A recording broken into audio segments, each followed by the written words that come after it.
Hey everyone, and welcome back for another deep dive. We love to just get a big stack of research and just see what we find. And today we're looking at the world of forensic psychology. Oh, yeah. So we've got all sorts of stuff, legal cases, academic texts. But the big one is the Handbook of Psychology, Volume 11, Forensic Psychology. Right. So, get ready to impress your friends at your next dinner party with all this forensic psych knowledge. Oh, it's a fascinating field. And this handbook really, dives deep into a lot of different aspects of it. And, just to kind of set the stage, forensic psychology has been around for about 100 years. Right. But it really didn't kind of become its own distinct specialty until the 1970s. Wow. So it took a while for psychology and the legal system to kind of, really join forces in that way. Yeah, what took them so long? You're right, exactly. So before we, go full-on courtroom drama, let's just break it down. What is forensic psychology? Yeah. Beyond the crime shows, what's the real deal? Yeah, so essentially forensic psychology is the application of psychological principles to legal issues. Okay. So really anything where, the law and human behavior kind of intersect, Okay. that could be considered forensic psychology. So beyond just, figuring out who committed a crime. Right, it's much broader than that. Okay, so what else is involved? So forensic psychologists might do things like evaluate someone's competency to stand trial. They provide expert testimony. They might assess someone's risk of violence. Okay. Even help with jury selection. Wow. Okay, so it sounds like a pretty high-stakes job. Oh, definitely. So what kind of training does it take to become a forensic psychologist? So you're looking at a doctoral degree in psychology, specialized training in forensic psychology, and then often board certification. Okay. Which is, a very rigorous process. And it's interesting to note that at the time this handbook was published, there were only about 200 board-certified forensic psychology diplomats. Wow. In the entire U.S. 200. That's a pretty exclusive group. Yeah. So that really kind of highlights, the level of expertise involved. Right. But, with that kind of influence, ethics have got to be incredibly important. Oh, absolutely. Ethical conduct is paramount in forensic psychology. Right. And in fact, there's a case study in the handbook that really kind of highlights, how things can go wrong when there are ethical violations. Oh, okay. So what happened? So it's a case study about a child custody evaluation. Okay. And the psychologist in this case was accused of biased data collection, improper communication with one of the attorneys. Oh, wow. And ignoring evidence that contradicted their kind of narrative. Oh, okay. So basically, instead of being an objective evaluator, they were kind of pushing a specific agenda. So it really is a reminder that, even in a system that's supposed to be, all about facts and evidence, human bias can really kind of, creep in and have serious consequences. Oh, and have these huge, implications for people's lives. Right. Yeah, that's a little unsettling. Okay, so let's move on to something a little more, concrete, like expert testimony. Okay. I've always been curious about the rules and limitations around expert testimony. Yeah. What can an expert actually say in court? Right. Well, it's definitely not like in the movies where they just, give their opinions freely. Right. Expert testimony is heavily regulated. Okay. By evidence rules. So there are federal rules of evidence, and then each state also has their own rules of evidence. California, for example. So no, dramatic pronouncements of guilt or innocence? No, not quite. Okay. Expert testimony is more about, using your specialized knowledge to explain complex psychological concepts to the judge and jury. Right. They might offer insights or, objective assessments. Okay. But it's really about educating the court, not, swaying their opinion. Okay. That makes sense. But, if you're trying to give the full picture, right, you wouldn't just want to get information from the person that you're evaluating, right? Right. You're absolutely right. You'd want to talk to other people. Exactly. And that's one thing that the handbook emphasizes is the importance of what they call third-party information, or TPI. Okay. And that's basically gathering information not just from the individual, but from other sources as well. So family, friends, reviewing medical records, things like that. Exactly. All of that. Right. And this can be really crucial in high stakes cases like, capital mitigation or personal injury lawsuits. Right. Because relying solely on, the individual's self-report could be misleading. Right. People aren't always the most reliable narrators of their own stories. Right. Exactly. Right. Okay. So now what about when someone is, intentionally trying to mislead. Right. The handbook mentions something called malingering. Yeah. So what's that all about? So malingering is basically faking or exaggerating symptoms for some kind of personal gain. Okay. So, think about someone who pretends to have a back injury so they can avoid work or get a payout from a lawsuit. Right. And forensic psychologists are trained to kind of spot these instances of deception. Okay. So it's like trying to, outsmart the system. Yeah, exactly. Well, I wonder what motivates people to go to such lengths to deceive. Yeah, well, the motivations can be really complex. It could be financial gain. All right. It could be avoiding responsibility. Sometimes it's even seeking attention or sympathy. Oh, wow. So, it's a really fascinating aspect of human behavior to kind of explore like what drives someone to do that. Right. And so how do they actually catch the fakers? Yeah, so they use various techniques. They might use specialized psychological tests that look for inconsistencies in someone's responses or response patterns. Okay. There's even a test called the Test of Memory Malingering, or TOM-M. Wow. And that's specifically designed to kind of detect if someone's faking memory problems. Wow. So there's really like a whole science to it. Yeah. Okay. Well, speaking of complex psychological conditions, I'm kind of curious about psychopathy. We see it portrayed in such a dramatic way in the media. Right. So how do forensic psychologists actually assess psychopathy in the real world? Yeah, that's one of the most challenging areas. Okay. And, the handbook actually kind of compares the criteria for psychopathy as assessed by the PCLR Okay. with the DSM criteria for antisocial personality disorder. Right. And it's important to remember that these are two distinct conditions. Okay. There's some overlap, but they're not identical. So what's the difference? So one major difference is the prevalence rates. So, for example, 50 to 80% of offenders might meet the criteria for antisocial personality disorder, but only like 15 to 30% Oh, wow. would meet the criteria for psychopathy according to the PCLR. Okay, so it's less common. Yeah, much less common. Even among offenders. It's interesting how the public perception, gets really kind of skewed by, the dramatic portrayals in movies and TV shows. Right. It's important to kind of separate that from the reality of how these conditions are understood and assessed, in clinical practice. Okay. So aside from criminal cases, are there other situations where forensic psychologists might apply their expertise? Oh, yeah, absolutely. One area is evaluating individuals for high-risk professions. Okay. So things like law enforcement or firefighting. Oh, that makes sense. Yeah, because these jobs, demand a certain level of psychological stability and resilience. Right. You want to make sure that, the people who are, in those high-stress positions are, mentally prepared for it. Exactly. But can employers actually require psychological evaluations? They can, yes. There's a landmark case, Conti v. Horcher, from 1977. Okay. And that established the right of hiring agencies to require psychological evaluations for fitness for duty assessments. Okay, so it's about, kind of finding a balance between individual rights, but also the need to kind of protect the community. Right, exactly. Okay. Now I want to shift gears a little bit and talk about something that, is often portrayed very dramatically in legal dramas. Okay. Eyewitness testimony. Yeah. So how reliable is it really? Yeah, eyewitness testimony is actually much more fallible than a lot of people realize.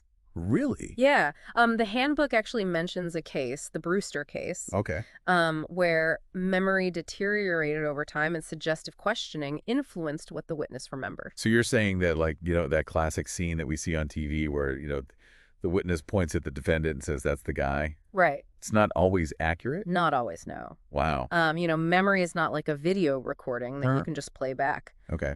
Stress the passage of time, even subtle cues from interviewers can distort what someone remembers. Oh. And there's even research suggesting that it's possible to create entirely false memories. All right. Through suggestive techniques? Well, like remembering something that never actually happened. Yeah. That's kind of scary. It is a little bit, yeah. Especially considering, how much weight eyewitness testimony can carry in a legal case. Yeah, it's wild. That's why I love these deep dives. Like, there's so much to unpack here. Yeah. Okay, so we've covered a lot of ground already. We've talked about expert testimony and the complexities of psychopathy and the fallibility of eyewitness memory. Right. Now let's delve into something that I've always found intriguing, jury selection. Oh, yeah. Trying to get that, the perfect jury. Right. So I'm sure forensic psychologists play a role in that process, right? They do. The handbook refers to it as scientific jury selection. Okay. And that's basically where, social science research and psychological insights are used to kind of inform the selection process. Okay. So it's more than just going with your gut or, relying on demographics. Yeah, exactly. Traditional methods often rely on those kind of superficial impressions. Yeah. But research suggests that might not be, the most accurate way Okay. to predict how jurors will actually vote. So what do they look for? Like, what kind of insights do they bring? So they really delve deeper. They focus on things like case-specific attitudes Okay. or personality traits Mm-hmm. that might influence how a juror will interpret the evidence and ultimately decide the case. Okay. Can you give me an example? Sure. So, let's say it's a case involving corporate fraud. Okay. They might try to select jurors who are generally skeptical of large corporations. Right. Or if it's a self-defense case, Mm-hmm. they might look for jurors who have strong beliefs about personal safety. Okay. So the key is to kind of identify, Mm-hmm. underlying biases or predispositions Right. that might kind of sway a juror's decision-making. It's like a high-stakes game of chess, Right. trying to kind of anticipate your opponent's moves and assemble the most favorable board. It makes you wonder how much of the outcome of a trial might actually hinge on who ends up on that jury. Yeah. It's a thought-provoking question. Right. And influence of the jury is a huge factor. Yeah. So here's the question for me. Okay. If attorneys are really good at eliminating, the most biased jurors, Right.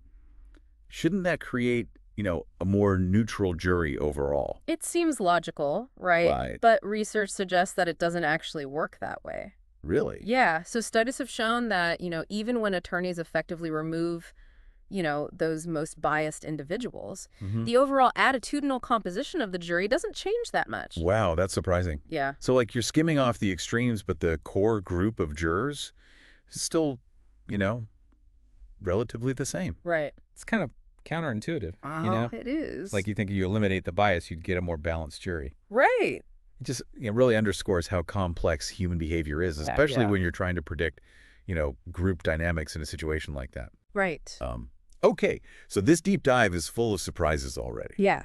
We've gone from the ethics of expert testimony to the intricacies of jury selection, and I'm already feeling like a lot more informed. Good. But we've got so much more to explore. We do. So are you ready to tackle the next batch of topics? Absolutely. Let's dive back in. Okay, so let's talk about trauma.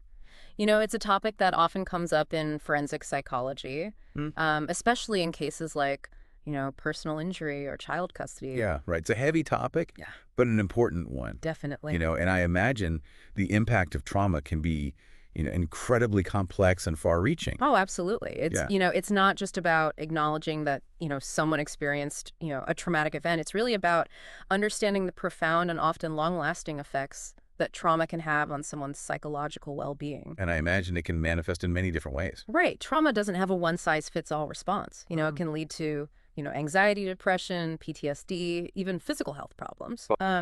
And when we're talking about children who've experienced trauma, things get even more complex. Right, because children are just so vulnerable. Right, exactly. So how do forensic psychologists approach, trauma evaluations in those cases? Yeah, well, it requires a highly specialized and sensitive approach. Mm-hmm. The handbook emphasizes the importance of, differentiating between, genuine psychological symptoms and what might be considered, legally relevant evidence of impairment.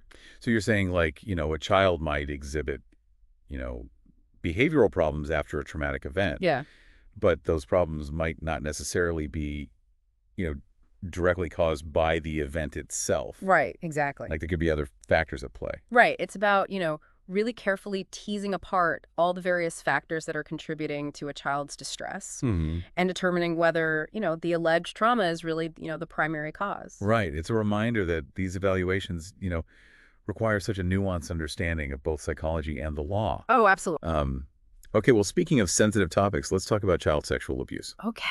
It's another area where forensic psychologists play a really vital role. Right. These cases are incredibly challenging, Yeah. both emotionally and professionally. Right.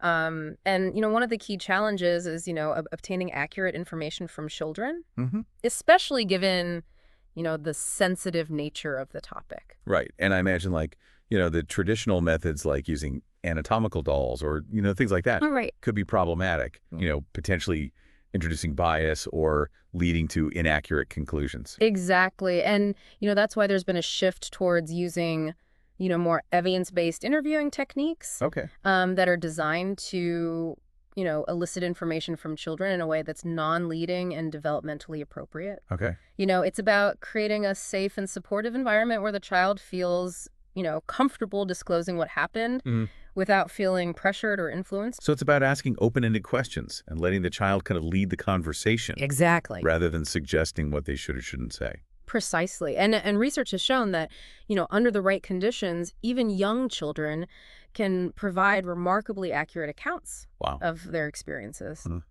So, it really highlights the importance of using methods that are, both scientifically sound, but also, sensitive to the unique needs of children. It's reassuring to know that there are those evidence-based approaches, that can help us get to the truth in these incredibly sensitive cases. Right.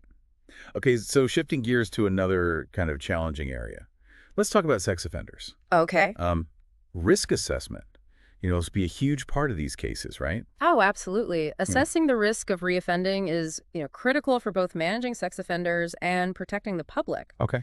And it's interesting. The handbook actually, kind of dispels some common myths about sex offender risk assessment. Oh, okay. Like what was... Well, for example, the stereotype of the sex offender who's, always a danger to society. That's not necessarily accurate. So you're saying that like the public perception of sex offenders is often more fear-driven than fact-driven? Yeah, there's definitely a disconnect there. While there's always a risk, Right. the vast majority of sex offenders do not reoffend. Wow. In fact, research suggests that their recidivism rates are no higher than those for other types of offenders. That's a surprising statistic. Yeah, It seems like the fear surrounding sex offenders is, disproportionate to the actual risk. it can be. Yeah. So how do forensic psychologists, assess that risk? What methods do they use? So there's been a shift away from relying solely on clinical judgment, Okay. which, can be subjective, and towards using more actuarial methods. Okay. These involve, statistical models that incorporate factors that have been proven to be predictive of reoffending. So it's kind of similar to, how we use algorithms in other fields like, finance to assess risk based on certain data points. Exactly. You can think of it that way. Okay. One example the handbook mentions is the VRAG, or the Violence Risk Appraisal Guide. Okay. And that's a tool that has demonstrated, strong accuracy in predicting future violence. Okay. But even with, these sophisticated tools, I imagine there are still challenges in predicting, human behavior. Right. You're absolutely right. One of the biggest challenges is actually establishing, accurate base rates for sexual reoffending. Okay. And the handbook mentions that, estimates in the literature can range widely, from 0 to 50%. Wow. So, that wide range makes it really tough to pinpoint an individual's actual risk level. So there's still a lot of uncertainty in this area. There always is when you're dealing with human behavior. Right. But, by using these evidence-based methods and considering multiple factors, forensic psychologists can provide more informed and reliable risk assessments. Okay. And those are, essential for both protecting the public and ensuring that individuals are treated fairly. Right. It's a complex issue with high stakes for everyone involved. It is. Okay, so let's explore another area where, psychological and legal considerations kind of collide, cases involving battered women. Okay. These cases often involve, intricate psychological dynamics, Right. particularly when a woman has killed her abuser in self-defense. Right. The handbook discusses, how forensic psychology is applied Right. in these cases, especially when, the concept of battered woman syndrome comes into play. Okay, so what exactly is battered woman syndrome? I've heard the term, but I'm not sure I fully understand it. Yeah, so it's basically a psychological pattern that's observed in women who've experienced, prolonged severe abuse. Okay. It's characterized by, things like learned helplessness, intense fear, a distorted perception of the abuser's power and control. Imagine being trapped in this cycle of violence and fear where escape seems impossible. Yeah. That's often the reality for women who suffer from battered woman syndrome. That sounds terrifying. It is. And I can see why it might be used as a defense, in cases where a woman feels like she had no choice but to defend herself. Right. You're absolutely right. It can be a powerful argument, but it's also controversial. Yep. There are ongoing debates about its validity in the courtroom. Okay. Critics argue that it can be misconstrued or misused, potentially excusing violent behavior that might not be, legally justifiable. So it's a complex issue, with ethical and legal implications that require, careful consideration. Right. Okay. Speaking of, kind of complex psychological concepts, I'm curious about how attachment theory applies to forensic psychology. Okay. Something that I associate more with like developmental psychology. Right. But the handbook discusses, the concept of pathological attachment, which refers to, unhealthy or insecure attachment patterns. Right. They can contribute to a range of problems, including aggression, violence, and criminal behavior. Yeah. So you're saying that like our early childhood experiences can actually influence, our likelihood of engaging in criminal activity later in life. They can, yes. It's fascinating. It is, the work of John Bowlby and Mary Ainsworth, who are pioneers in attachment theory. Right. They identified various attachment styles: secure, anxious, avoidant, and disorganized. And I'm guessing that the disorganized attachment style is the one that's, most associated with criminal behavior. It is often, yeah. It's linked to things like unpredictable and erratic behavior, lack of empathy, difficulty regulating emotions. Okay. All of which, can contribute to an increased risk of engaging in criminal activity. Wow. And the research of Donald Dutton, which is referenced in the handbook, even links insecure attachment to battering behavior. So early intervention, in promoting healthy attachment in childhood could actually have a preventative effect on criminal behavior. Potentially, yes. It makes you wonder how much of criminal behavior is rooted in, those early childhood experiences and the psychological wounds that might stem from those experiences. Yeah, it's a compelling question. It is. And it really highlights, that interconnectedness of, developmental psychology, social factors, and criminal behavior. Okay, let's shift gears and talk about the Americans with Disabilities Act, or the ABA. Yeah, okay. I know it's meant to protect individuals with disabilities from discrimination. Right. But how does forensic psychology kind of fit into that framework? So the ADA is actually very relevant to forensic psychology, especially when it comes to, assessing claims of discrimination based on mental disabilities. So like an employee who believes they're being discriminated against because of their depression or anxiety. Exactly. Okay. And the ADA actually defines disability in 3 ways. Having an actual impairment, having a record of an impairment, or being regarded as having an impairment. Okay. And a key aspect of ADA cases is determining whether, an individual's disability, quote unquote, substantially limits a major life activity. Okay. And that's where forensic psychologists come in. So they're brought in to assess whether those discrimination claims are valid. Right. And whether the person's disability, genuinely impacts their ability to function in a major life area like work. Exactly. Okay. And they might also assess whether,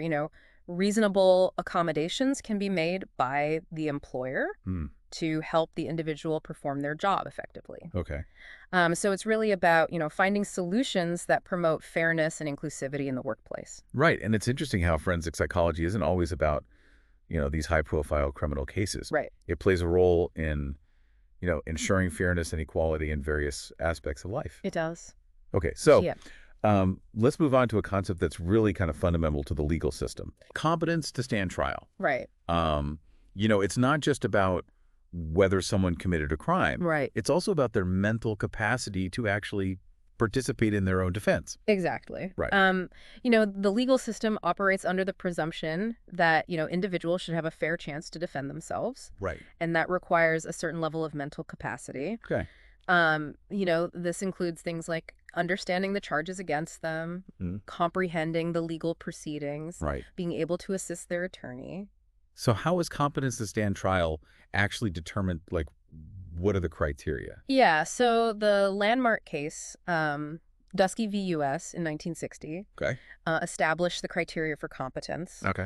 And it boils down to 2 key abilities. Okay. The ability to understand the charges and legal proceedings, and the ability to assist in one's own defense. Okay. So it's about, grasping the, the legal reality of the situation. Right. And being an active participant in your own case, not just a passive bystander. Right. And if a defendant is deemed incompetent, Mm-hmm.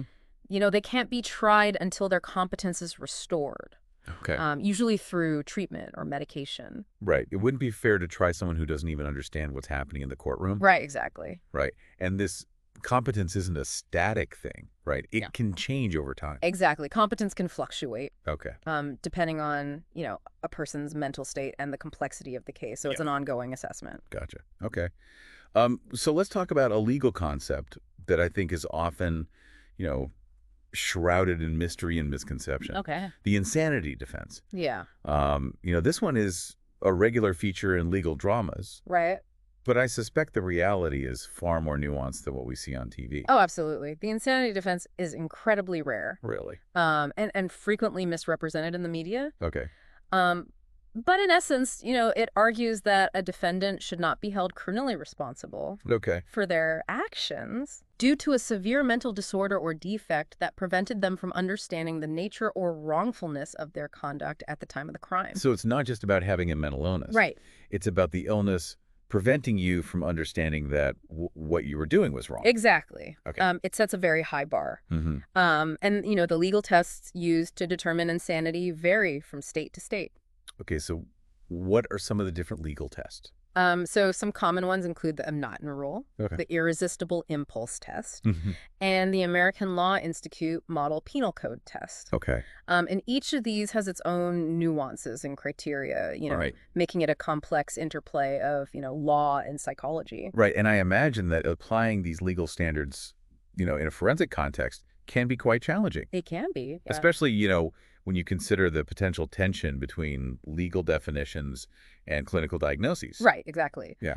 And, these cases often involve, extensive debate and expert testimony from both sides. Right. With the final decision, resting with the judge or jury. Right. And there's even controversy surrounding, whether experts should be allowed to offer their ultimate opinion on insanity or whether their role should be limited to, just explaining the defendant's mental state Right. and leaving the ultimate decision to the court. Exactly. It's a complex area where the lines between, psychology and the law can get blurry. They can. Okay.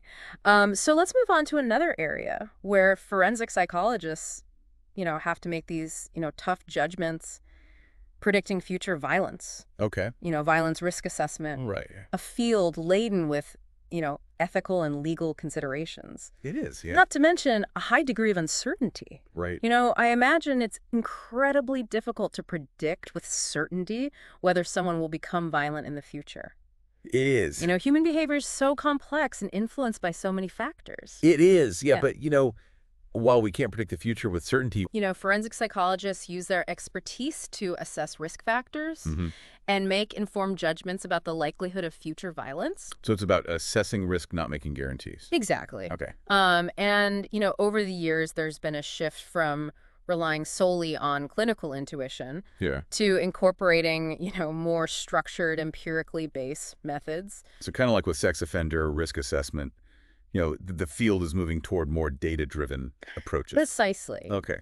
The handbook discusses, the evolution of risk assessment methods, Mm-hmm. highlighting, the transition from purely clinical judgment Mm-hmm. to actuarial instruments and structured professional judgment approaches. Right. These approaches combine clinical expertise Okay. with statistical models and research findings to get a more accurate assessment of risk. It sounds like a more balanced approach, It is. that acknowledges both the art and science of risk assessment. Right. But, there must still be challenges in predicting something as complex as, human violence. Of course. And, it's crucial to use this information responsibly, Right. Safeguarding individual rights while prioritizing public safety. Okay, so I want to broaden our focus a little bit and explore, the role of forensic psychology in shaping public policy. Okay. It's not just about working within the legal system, but also about influencing how the system operates. Right, exactly. Well. Forensic psychology research and expertise can inform policy decisions, advocate for legal reforms, promote a more just and effective legal system. Okay, can you give me some specific examples of how forensic psychology has influenced public policy? Sure. The handbook provides some great examples. Think about, mandatory reporting laws for child abuse, competency restoration programs for defendants deemed incompetent to stand trial, Okay. even, sentencing guidelines for specific types of crimes. These are all areas where psychological insights have helped to shape, the legal landscape. So it's about using psychology not just to understand individuals, but also to shape systems and institutions. Exactly. One concept that's particularly relevant here is what's called therapeutic jurisprudence. Oh, okay. I've heard that term. Yeah. But I'm not sure I fully understand it. So it focuses on the law's potential to have both positive and negative psychological consequences for individuals. Okay, so it's not just about punishment and deterrence, Right. but also about considering the psychological well-being of those, involved in the legal system. Exactly. It's Okay. about recognizing that the law can be a tool for healing and positive change, Mm-hmm. but it can also inflict harm, if not applied thoughtfully and compassionately. It's a reminder that, even in a system that's, based on these rules and precedents, the human element should never be forgotten. Right. Okay, this deep dive is really opening my eyes to the vast scope of forensic psychology. It's a fascinating field. It is. Yeah. Are you ready to keep exploring? Absolutely. Let's continue our journey.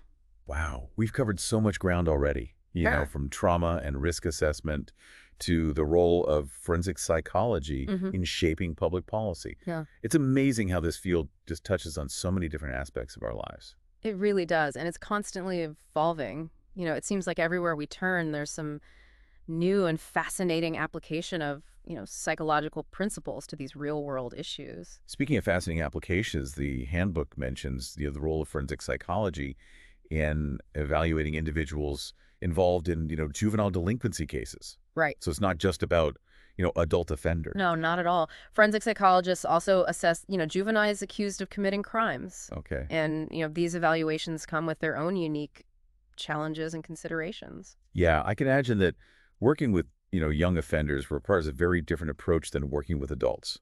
You have to consider their developmental stage, their cognitive abilities, their emotional maturity, all of that. Yeah, absolutely. You're right. You wouldn't just apply the same standards and assessments that you would use for adults. Right.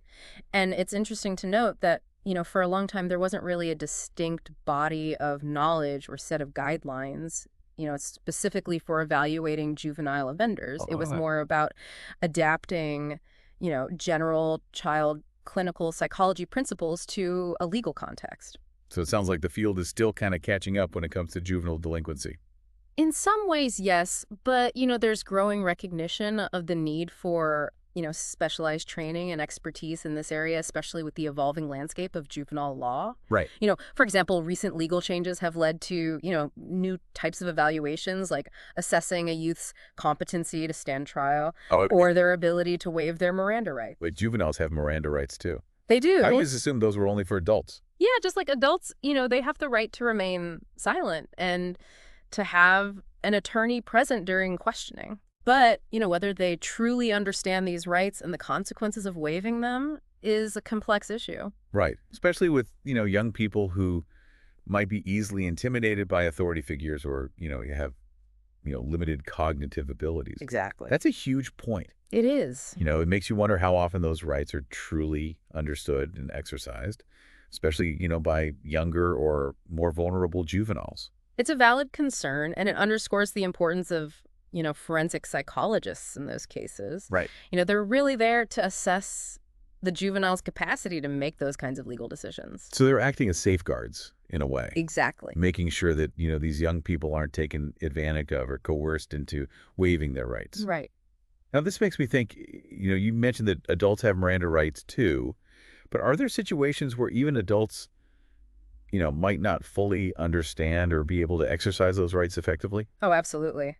There are definitely situations where an individual's capacity to waive their Miranda rights might be questionable, even if they're legally an adult. This could be due to things like mental illness, intellectual disabilities, language barriers, even just extreme stress or coercion during interrogation. Right, right. So how do forensic psychologists approach those evaluations? Yeah. What factors do they consider? Yeah, well, it's a multifaceted assessment, they take into account a wide range of factors: the person's cognitive abilities, their psychological state, the circumstances of their arrest, how the Miranda rights were presented and explained to them. So it's a really detailed investigation trying to determine if the person genuinely understood their rights and made a knowing and voluntary decision to waive them. Exactly. And these evaluations carry a lot of weight. If a confession is ruled inadmissible because the Miranda waiver wasn't valid, that can have a huge impact on the case. Right. Okay, so speaking of confessions, I imagine that forensic psychologists are sometimes involved in, evaluating the validity of confessions. Right. Especially in cases where there are concerns about false confessions. Exactly. False confessions, though relatively rare, are a serious problem in the criminal justice system.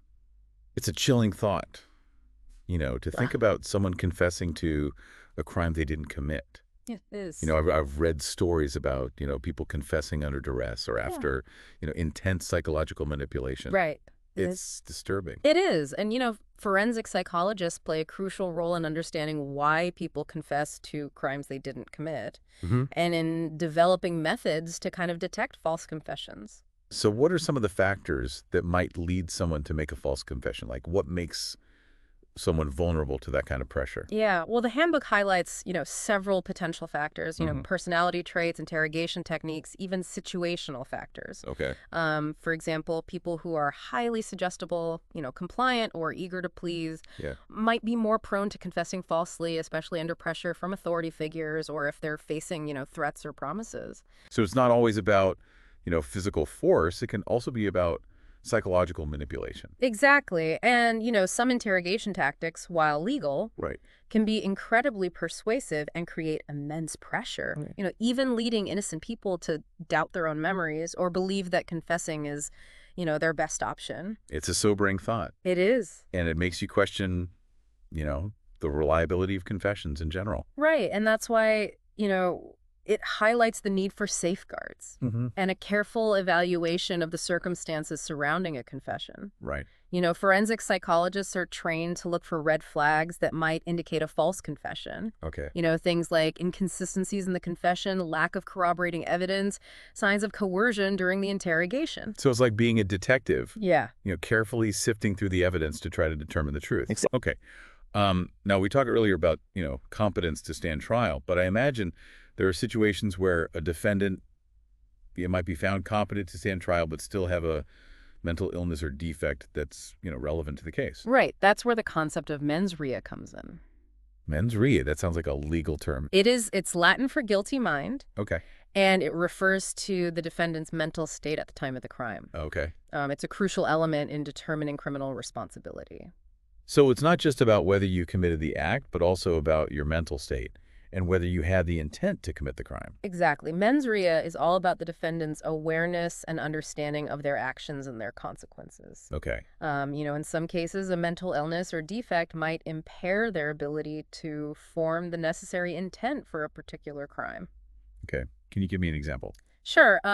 Imagine someone with severe delusions commits an act that, would normally be considered a crime, but their delusions prevented them from understanding the nature of their actions. In that case, their mens rea might be lacking. So their mental state kind of overrides, the actual act itself. In a way, yes.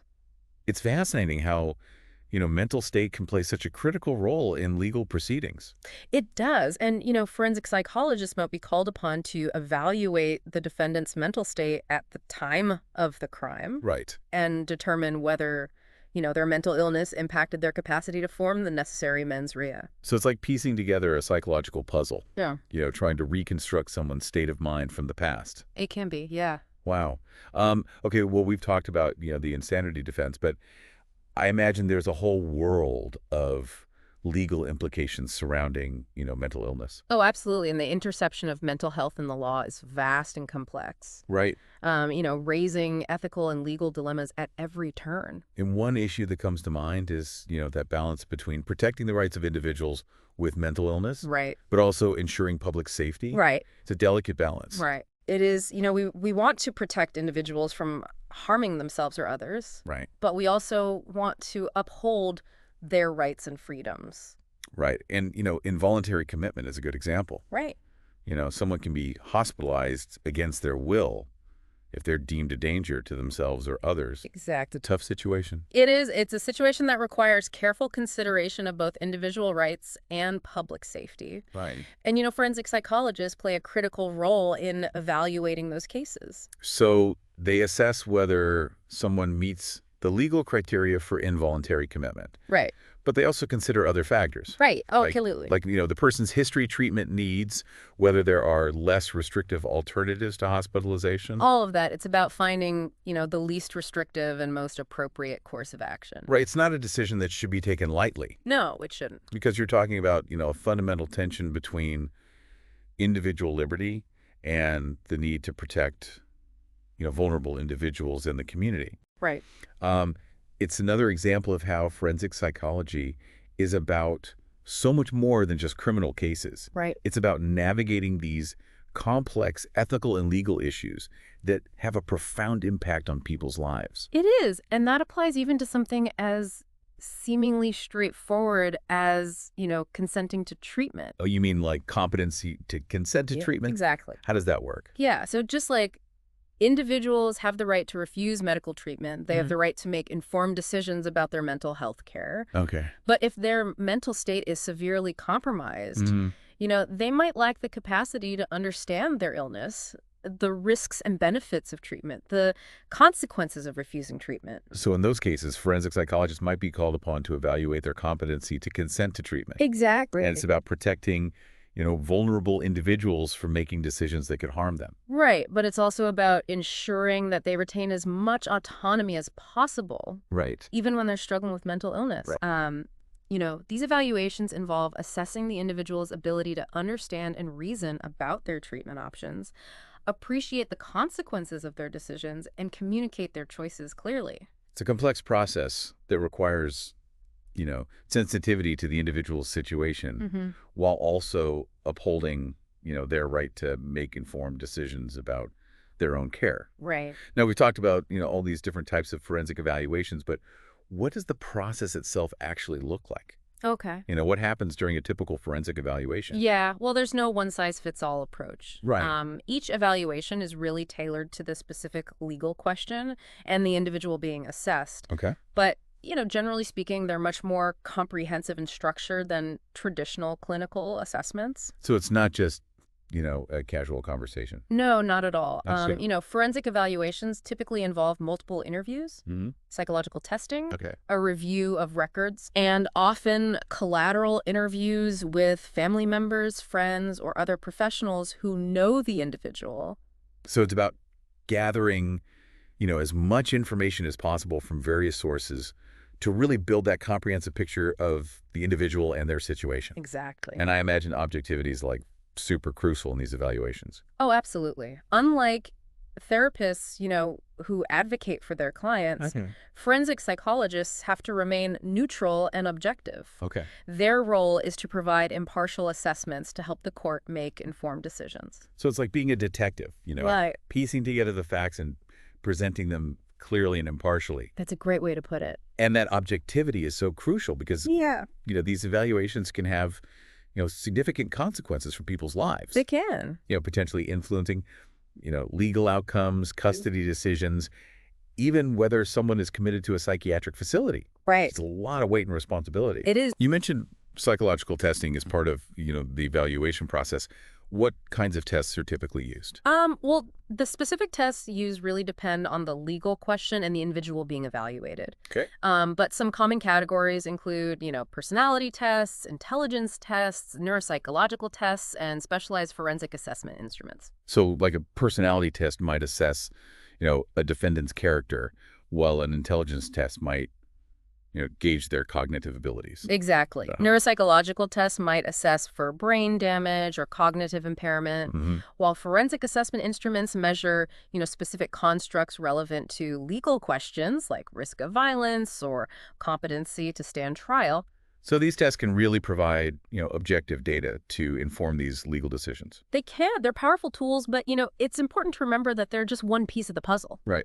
Forensic psychologists have to interpret test results within the context of all the other information they've gathered, and they need to be aware of, each test's limitations. So it's not just about, blindly following the numbers. Right. It's about using them as part of a broader assessment to get a deeper understanding of the individual. Exactly. Okay, well, speaking of, using tools responsibly, the handbook emphasizes, the importance of evidence-based practice in forensic psychology. Oh, absolutely. It's a cornerstone of the field. Okay. Like all areas of psychology, forensic psychology has to be grounded in scientific research and empirical evidence. Right. It's about using methods that have been scientifically validated, not just relying on intuition or clinical experience. So using assessments that are, reliable and valid, relying on research findings to inform, our understanding of human behavior, Right. and being transparent about the limitations of our knowledge. Exactly. Right. Okay. So this evidence-based approach, is especially crucial, I imagine, in these high-stakes situations where someone's freedom or safety is on the line. Oh, absolutely. Make sure that we're using the best available tools and that, we can confidently defend our conclusions, based on solid evidence. Exactly. Okay. Now, I'm curious about the debate between using clinical judgment versus actuarial methods in risk assessment. Okay. It's a topic that's come up, a few times during our deep dive. Right. This debate has been going on for decades. Yeah. And it gets to the heart of, how we assess and manage risk, particularly when it comes to, violence or criminal behavior. So can you remind me of the difference between the two approaches? Sure.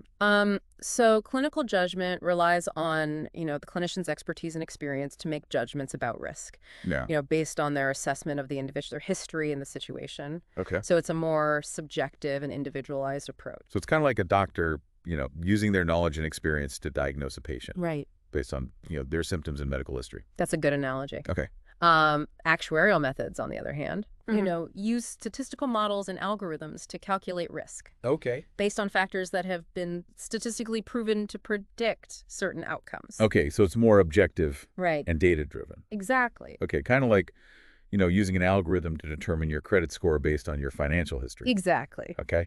And each approach, has its strengths and weaknesses. Right. Clinical judgment allows for flexibility and consideration of, individual nuances, Right. while actuarial methods are generally considered more accurate and less prone to bias. Right. But with, the emphasis on evidence-based practice, it seems like there's a push towards using more actuarial methods in forensic psychology. There is definitely a trend toward incorporating actuarial methods into risk assessment, Yep. given, their generally higher accuracy in predicting, future violence or criminal behavior. Right. However, the debate continues about, the role of clinical judgment and whether it can add value to the assessment process. So some argue that, clinicians should be able to adjust actuarial risk scores. Right. Based on, their own expertise and assessment of the individual. Exactly. It's like saying that, an algorithm can tell you, the average rainfall for a region, Right. but it can't predict if it will rain on your wedding day. That's a great analogy. Right. And the handbook acknowledges this debate, Okay. highlighting arguments for and against the use of clinical overrides in actuarial risk assessments. Sounds like a complex issue with, valid points on both sides. It is. Okay, well, with the overwhelming amount of information that we're bombarded with these days, I'm curious about the role of forensic psychology in assessing credibility and deception, Right. helping to separate truth from falsehood in a variety of contexts. Yeah, it's an increasingly important area as we navigate, a world saturated with information, some of which is reliable and some of which is not. Right. And, I'm thinking about things like, detecting lies, evaluating the reliability of eyewitness testimony, Yeah. Assessing the credibility of individuals, in legal settings. Right. It's like being a human lie detector. Well, it's not quite that simple, unfortunately. Right. There's no foolproof method, no single cue that guarantees someone is lying. Okay. Human behavior is complex, Right. and even skilled liars can be convincing. Right. So how do forensic psychologists approach these assessments? What methods do they use? Yeah, well, it often involves, a multi-pronged approach, Okay. combining behavioral observation, Okay. analysis of verbal and nonverbal cues, and sometimes even polygraph testing or other physiological measures. I've always been intrigued by polygraph testing, but I know it's controversial and not always admissible in court. You're right. Polygraph testing has limitations, Okay. and its admissibility varies depending on the jurisdiction. Right. But, it can still be a valuable tool in some investigations, especially when used in conjunction with other methods. So what are some of the, behavioral cues that forensic psychologists look for when they're assessing credibility? They might pay attention to inconsistencies in a person's story, Hmm. Avoidance of eye contact, fidgeting, changes in their voice or tone. Okay. But, it's important to remember that these cues aren't always reliable indicators of deception. Right. Someone might avoid eye contact because they're shy or nervous, not because they're lying. Right. Context is everything. Exactly. You can't just rely on a single cue. You have to consider, all the factors that might be influencing a person's behavior. Right. Forensic psychologists have to take into account, the individual's personality, their cultural background, the specific situation. Mm-hmm. It takes a lot of training and experience to become skilled at detecting deception. Right. And even then, there's always a degree of uncertainty. Right. It's a reminder that human behavior is, complex and often unpredictable. Okay, so, wow, this deep dive has been intellectually stimulating. It has.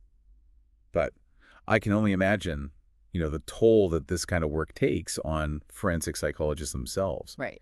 The handbook briefly touches on, the issue of stress and burnout among, legal professionals. Right. It's a significant concern. Right. The high stakes nature of the work, the long hours, the pressure to win, exposure to trauma and suffering, all Yeah. these things can contribute to, chronic stress, burnout, mental health issues. And for forensic psychologists, who are often dealing with, the most difficult and emotionally charged cases, Right. that impact must be even greater. It can be. Yeah. So what can be done to, mitigate stress and prevent burnout in this field? Well, self-care is paramount. Okay. That means prioritizing sleep, exercise, healthy eating, finding ways to de-stress and recharge outside of work. Mm. Seeking support from colleagues, supervisors, or therapists is also crucial, Right. as is, recognizing the signs of burnout early on. It's important to remember that, these professionals, despite dealing with, such difficult subject matter, are still human. They are. And they need to take care of themselves to be able to continue doing this important work. Absolutely. I completely agree. And, creating a culture of support and well-being within the legal profession is essential. Mhm. It's not just about encouraging self-care. It's also about addressing, systemic issues like excessive workloads, lack of work-life balance, limited access to mental health resources. Right. It takes a multifaceted Yeah. approach It does. to really address this problem. Yeah, Well, this has been an incredible journey through the world of forensic psychology. it has. We've explored, the field's vast scope, from evaluating competency to stand trial to understanding, the nuances of risk assessment and the ethical considerations that underpin this work. It's been a pleasure diving into these topics with you. What- Forensic psychology is a fascinating field that continues to evolve, and its impact on, the legal system and society as a whole is undeniable. If any of our listeners are, as intrigued by this field as we are, I encourage you to explore it further.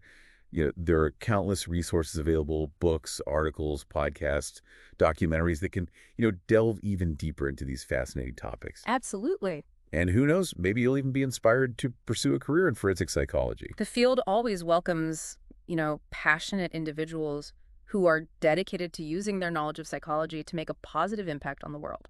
And on that note, we'll wrap up our deep dive for today. Thank you for joining us on this intellectual adventure, and we look forward to exploring more captivating subjects with you in the future. Until then, keep your minds open and your curiosity alive.